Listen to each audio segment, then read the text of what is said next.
ciência diz que os dinossauros foram extintos por um asteroide. Mas, e se isso for só metade da história? E se a extinção mais famosa da história da Terra não tiver sido causada por uma rocha espacial, mas pelo julgamento de Deus sobre um anjo? The darkness within me, Horus.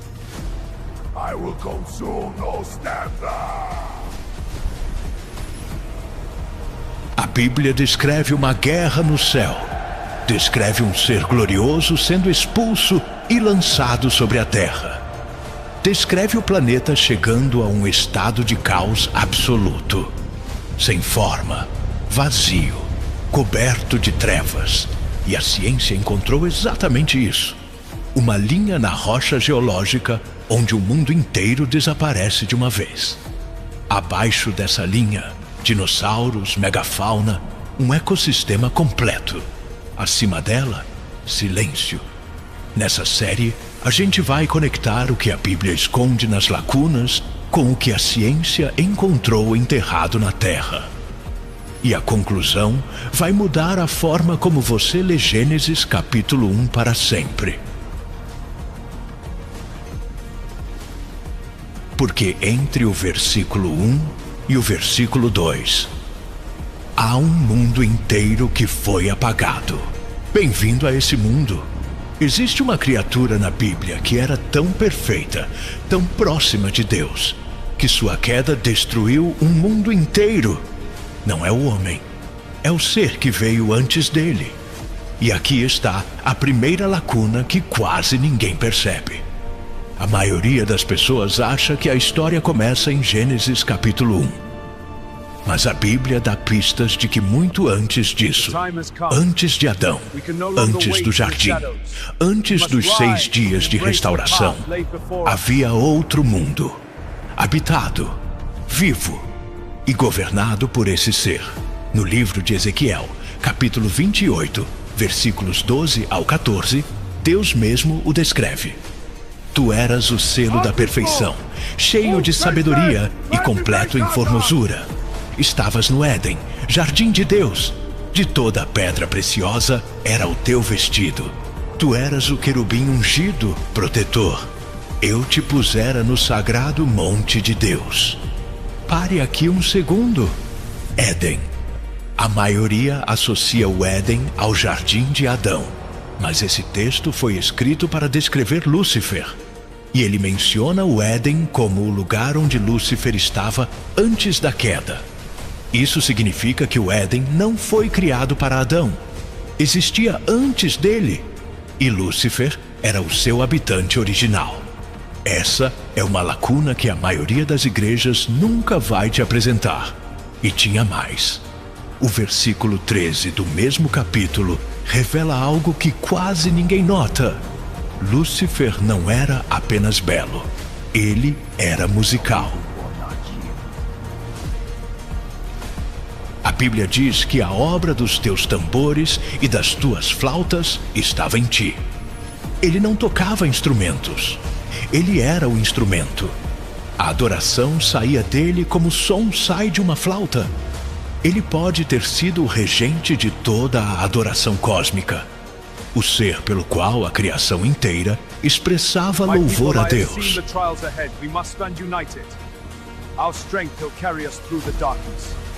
Enquanto outros anjos adoravam de longe, Lúcifer estava no sagrado monte de Deus.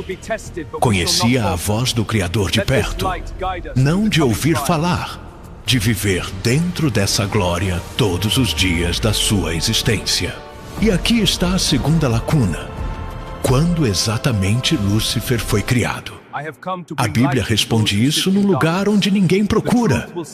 No livro de Jó, capítulo 38, versículos 4 e 7, Deus pergunta a Jó: onde estavas tu quando lancei os fundamentos da terra?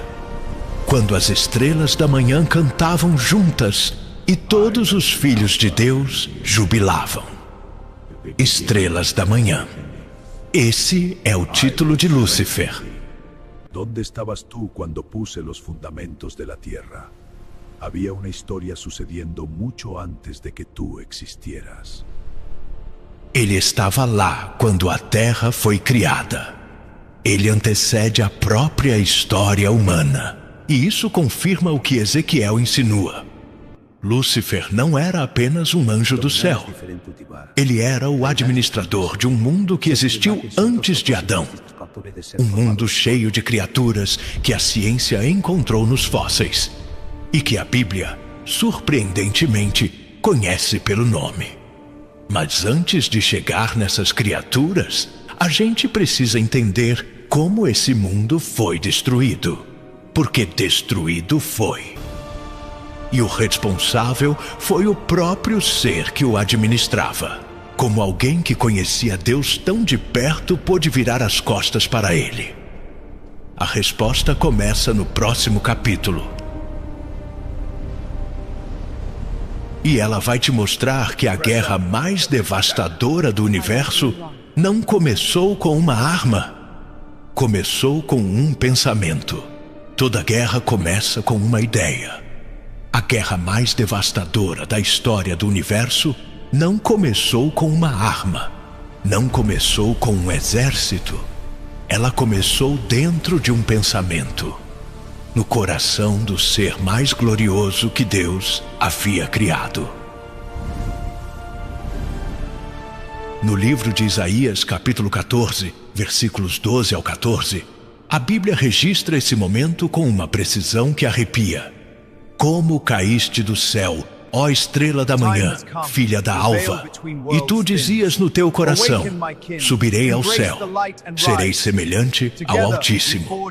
5 palavras: serei semelhante ao Altíssimo. Não foi uma tentação externa, foi uma escolha nascida de dentro, na câmara mais íntima do ser, que deveria liderar a adoração de toda a criação. O primeiro pecado do universo não foi um ato, foi um pensamento. E esse pensamento se tornou uma revolução. No livro do Apocalipse, capítulo 12, versículos 7 ao 9, e houve batalha no céu. Miguel e os seus anjos batalhavam contra o dragão, e o grande dragão foi expulso. A antiga serpente, chamada Diabo e Satanás, foi atirado para a terra, e os seus anjos foram atirados com ele. 1/3 dos anjos expulsos junto com ele. O orgulho de Lúcifer foi tão contagiante que arrastou uma multidão de seres celestiais para o lado errado. Mas aqui está a lacuna que a maioria passa direto. No Evangelho de Lucas, capítulo 10, versículo 18, Jesus diz algo que para tudo. Eu via Satanás cair do céu como um relâmpago. Isso não é metáfora. Isso é memória. Jesus estava lá. Viu com os próprios olhos o momento exato da queda. E o verbo que ele usa no grego original, heteorum, está no imperfeito. Significa uma ação contínua. Eu estava vendo. Como se Jesus estivesse descrevendo uma cena que se gravou para sempre. O Criador assistiu à queda do seu ser mais glorioso em tempo real. Agora vem a conexão que ninguém faz. Quando Lúcifer foi expulso, ele foi lançado sobre a terra. E na segunda carta de Pedro, capítulo 2, versículo 4, a Bíblia diz que Deus lançou os anjos que pecaram no abismo. Na carta de Judas, versículo 6, fala dos anjos que abandonaram o seu próprio domicílio. Domicílio. Eles tinham um lugar, e esse lugar era a terra. E agora, a grande lacuna, a que conecta tudo. Em hebraico, Gênesis capítulo 1, versículo 2, diz que a terra hayá, sem forma e vazia. A maioria das traduções coloca era. Mas esse verbo hebraico também significa tornou-se. A terra tornou-se sem forma e vazia. Não foi assim que Deus a criou. Foi o que ela se tornou depois do julgamento. No livro de Isaías, capítulo 45, versículo 18, Deus confirma: não a criou sem forma. Ele a formou para ser habitada. Então, entre Gênesis capítulo 1, versículo 1 No princípio, Deus criou os céus e a terra. E Gênesis capítulo 1, versículo 2. E a terra era sem forma e vazia. Há uma lacuna de tempo. Uma lacuna que pode conter eras inteiras. Um mundo que foi criado, habitado, governado por Lúcifer, destruído pelo julgamento e então restaurado para Adão. No próximo capítulo, a gente vai ver o que vivia nesse mundo antes do caos. Criaturas que a ciência chama de extintas e que a Bíblia chama pelo nome.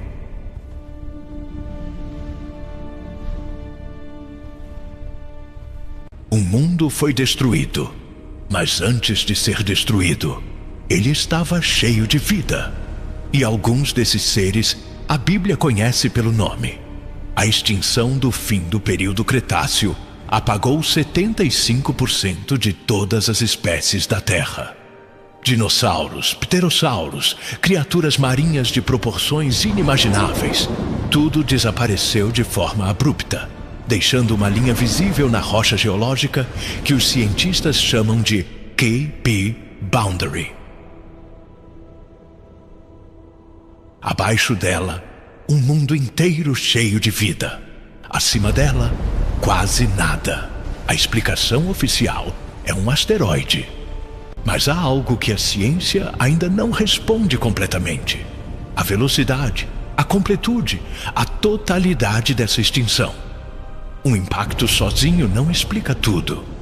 E se o asteroide fosse apenas o instrumento de um julgamento muito maior? Porque enquanto a ciência escava o passado, a Bíblia já descrevia essas criaturas há milênios. No livro de Jó, capítulo 40, versículos 15 ao 18, Deus mesmo desafia Jó com estas palavras: olha para o Behemoth, que fiz contigo, come erva como boi, move a sua cauda como um cedro, os seus ossos são como tubos de bronze, os seus membros são como barras de ferro. Aqui está a lacuna que os tradutores tentaram esconder. Durante séculos, a igreja tentou identificar o Behemoth como hipopótamo ou elefante. Mas nenhum desses animais tem cauda como um cedro. Um cedro adulto tem tronco grosso, robusto, majestoso. Essa descrição aponta para um animal com cauda longa e poderosa, exatamente como um saurópode, um dinossauro herbívoro de pescoço e cauda longos. E a Bíblia chama o Behemoth de a primeira das obras de Deus, uma criatura primordial, anterior ao homem. Deus não estava descrevendo um hipopótamo para Jó. Ele estava mostrando um vestígio do mundo que existiu antes. E não para por aí. No capítulo 41 do mesmo livro, Deus descreve o Leviatã, criatura das águas que nenhum guerreiro consegue domar, cuja pele não pode ser perfurada por lança nem por espada, e da cuja boca saem tochas de fogo. Séculos antes de Cristo, o texto de Jó descrevia o que hoje soaria como um réptil marinho pré-histórico. Isso também pode explicar porque praticamente todas as civilizações da Terra têm mitos de dragões. Dos chineses aos nórdicos, dos gregos aos maias. Não é coincidência, é memória coletiva de criaturas que existiram. Mas aqui está a lacuna que vai mais fundo. A Terra, antes do julgamento, tinha condições radicalmente diferentes. Pesquisas paleoclimáticas mostram que a atmosfera antiga tinha concentração de oxigênio muito maior do que hoje, o que explicaria o tamanho descomunal dessas criaturas. Insetos do tamanho de pássaros, répteis do tamanho de prédios. Um mundo onde o gigantismo era o padrão, não a exceção. E essa informação conecta com algo que a Bíblia traz em Gênesis, capítulo 6, versículo 4. Os Nefilim, seres gigantes que existiram no mundo de Adão, filhos de anjos que se uniram a mulheres. O texto diz: Havia gigantes na terra naqueles dias, e também depois. Um padrão que se repete. Como se algo da criação anterior tentasse se reinstalar no mundo novo. Os anjos caídos que foram expulsos junto com Lúcifer não aceitaram que um ser feito de pó recebesse o domínio que eles perderam. Os Nefilim podem ter sido a tentativa de reproduzir no mundo de Adão o padrão de grandeza que existia antes. Uma corrupção deliberada do novo administrador antes que ele se estabelecesse. A guerra que começou no céu havia descido para a terra. Mas antes de chegar ao jardim, a gente precisa responder a pergunta que ninguém faz e que muda absolutamente tudo. Aqui está a pergunta que ninguém faz. Por que o pecado de um anjo destruiu a criação física inteira? As criaturas que viviam naquele mundo não escolheram nada. O Behemoth não se rebelou. O Leviatã não declarou guerra a Deus. E ainda assim, tudo desapareceu. Por quê? A resposta está num princípio que percorre a Bíblia inteira e que a maioria nunca conectou. O pecado contamina o domínio onde é cometido. O território carrega a marca do seu administrador. Quando Adão pecou no jardim, Deus não puniu apenas Adão. Em Gênesis capítulo 3, versículo 17, ele disse: "Maldita é a terra por tua causa." A terra, o território inteiro, o domínio foi contaminado pelo pecado do administrador. Então, se o pecado de Adão amaldiçoou a terra do mundo pós-adâmico, o que o pecado de Lúcifer fez com o domínio que ele governava? A mesma coisa, em escala cósmica. No livro de Romanos, capítulo 8, versículo 22, Paulo confirma que esse padrão ainda está ativo. Toda a criação geme e está em dores de parto até agora. A criação atual ainda carrega o peso da queda de Adão. Imagina o peso que a criação anterior carregou com Lúcifer como seu senhor. Agora, imagina o que esse julgamento pareceu fisicamente. No livro de Ezequiel, capítulo 28, versículos 17 e 18. Lancei-te por terra, por isso fiz sair fogo do meio de ti, que te consumiu, e te reduzi a cinzas sobre a terra. Fogo saindo de dentro, reduzido a cinzas, sobre a terra. E aqui está a lacuna que a ciência e a Bíblia dividem sem saber.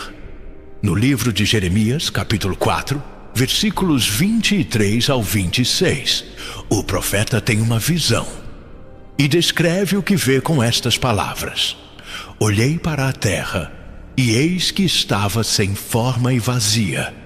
Para os céus, e não havia neles a sua luz. Olhei, e eis que o campo fértil era um deserto, e todas as suas cidades estavam arrasadas, por causa do furor do Senhor, por causa da sua ira ardente, sem forma e vazia." As mesmas palavras de Gênesis capítulo 1, versículo 2. Em hebraico, tohu vabohu. Mas aqui em Jeremias, o contexto é explícito. Isso é o resultado de um julgamento divino. Não é uma condição original, é uma consequência. Isso confirma que o caos de Gênesis capítulo 1, versículo 2 não foi o ponto de partida da criação. Foi o ponto de chegada de um juízo. E então, o silêncio. E a terra era sem forma e vazia. E havia trevas sobre a face do abismo. Não é escuridão comum. É o tipo de escuridão que resulta de ausência de luz solar, de um planeta coberto por cinzas, de um inverno sem fim. Exatamente o que os cientistas chamam de inverno de impacto. O julgamento havia terminado. O mundo estava selado. Mas então, algo se move. E o Espírito de Deus pairava sobre a face das águas. O verbo hebraico usado aqui é o mesmo usado para descrever uma águia que paira sobre seus filhotes. Não é passividade, é atenção, é cuidado. É um Deus que olha para um planeta destruído e não vai embora. Ele se aproxima. E o que ele faria a seguir seria o ato mais audacioso de toda a história da criação. Gênesis capítulo 1 não é a história de um Deus que cria do zero. É a história de um Deus que reconstrói. Cada um dos 6 dias é Deus desfazendo o caos do julgamento, camada por camada. Separa as trevas da luz, separa as águas, faz aparecer a terra seca, povoa o mar, o ar, a terra. É o processo exato e inverso da destruição. Onde havia caos, ordem. Onde havia trevas, luz. Onde havia vazio, vida. E no 6º dia, ele chega ao momento que muda tudo. Em Gênesis capítulo 1, versículo 26. E disse Deus: façamos o homem à nossa imagem, conforme a nossa semelhança, e domine sobre os peixes do mar, e sobre as aves dos céus, e sobre o gado, e sobre toda a terra. Pare nessa palavra, domine. Deus está entregando ao homem o domínio sobre a terra restaurada. O mesmo domínio que Lúcifer corrompeu. E aqui está a lacuna que a maioria não vê. Adão não foi criado para um mundo novo. Ele foi colocado num mundo restaurado. Um mundo que já tinha história, que já tinha sido habitado, que já tinha sido julgado. Ele era o novo administrador de um território com cicatrizes. E aqui está outra lacuna enterrada no texto. O façamos do versículo 26 nunca foi explicado completamente. Quem é esse nós? A tradição cristã aponta para a Trindade, mas há algo mais profundo acontecendo nesse momento. Pela primeira vez em toda a narrativa da criação, Deus não simplesmente fala algo à existência. Ele delibera, ele consulta, como se a criação do homem fosse um ato de peso diferente de tudo que veio antes. Porque era. Adão não era apenas mais uma criatura. Era a resposta de Deus à revolta que apagou uma era. E aí vem o momento mais íntimo de toda a Bíblia. Em Gênesis capítulo 2, versículo 7. E formou o Senhor Deus o homem do pó da terra, e soprou em suas narinas o fôlego da vida, e o homem foi feito alma vivente. Deus não fala a Adão à existência como fez com a luz, com os peixes, com as estrelas. Ele se curva, ele forma com as mãos, ele sopra, coloca dentro de um punhado de pó algo que não existia em nenhuma criatura antes. O Nishmat Chaim, o sopro de vida, a marca pessoal do Criador. Nenhum dinossauro recebeu esse sopro, nenhum Behemoth, nenhum Leviatã, nenhum Nefilim. Mas Satanás também sabia o que Adão representava. Adão havia recebido o que Lúcifer perdeu: o domínio, o território, a posição. E em Gênesis capítulo 3, ele vai ao jardim. Sereis semelhante ao Altíssimo. Sereis como deuses. Sereis semelhante ao Altíssimo. Sereis como deuses. E a isca que usa não é nova. É a mesma mentira que o destruiu. Sereis como Deus. As mesmas palavras que ele disse no seu próprio coração lá no céu. Sereis semelhante ao Altíssimo. Ele não inventou uma nova estratégia. Usou o veneno que o matou para matar o homem. E funcionou. Adão caiu. O domínio foi comprometido pela segunda vez. Mas Deus já tinha o próximo movimento. E esse movimento havia sido planejado antes mesmo de Adão existir. Na primeira carta de Pedro, capítulo 1, versículo 20, a Bíblia revela: Cristo foi predestinado antes da fundação do mundo. Antes de Adão, antes do jardim, antes do julgamento, antes da guerra no céu. O último Adão, como Paulo chama Jesus na primeira carta aos Coríntios, capítulo 15, versículo 45, não viria como anjo glorioso. Viria como homem. viveria como homem, morreria como homem, para desfazer de dentro o que Satanás fez. A linha inteira: Lúcifer glorioso, guerra, mundo destruído, terra restaurada, Adão criado, Adão caído, Cristo, o último Adão, ressurreição. E no livro do Apocalipse, capítulo 21, versículo 5: Eis que faço novas todas as coisas. O mesmo padrão do início ao fim: destruição, julgamento, restauração. E agora, aqui está o que tudo isso significa para você. Você não é um acidente. Você é o ser para quem o mundo inteiro foi restaurado. O mesmo Deus que olhou para um planeta destruído, coberto de trevas e silêncio, e disse: haja luz. É o mesmo que olha para as partes mais destruídas de você e diz a mesma coisa. Ele não foi embora na primeira destruição. Não foi embora na segunda. E você está aqui. O que significa que ele ainda não terminou.